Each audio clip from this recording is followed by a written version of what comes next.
කඩවත ප්‍රදේශයේ ඔබට international level එකේ ලක්ෂණ එක්ස්පීරියන්ස් එකක් ගන්න පුළුවන් මේ සැලොන් එකේ ප්‍රධාන ආරාධිත අමුත්තවනේ ප්‍රියන්න අයියා. අපි ප්‍රියන්න අයියෙන් අහලා බලමු අද දවස ගැන මොකද හිතන්නේ කියලා.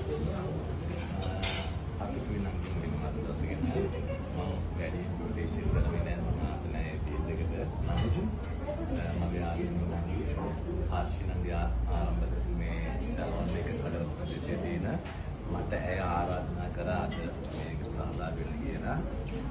ජාත්‍යන්තර මට්ටමේ සැලොන් එකක් ඇටියට ලක්ෂණ මට්ටමේ සැලොන් එකක් ඇටියට මම විශ්වාස කරනවා කඩවත ප්‍රදේශයේ තියෙන එකම ආයතන මෙතන කියලා.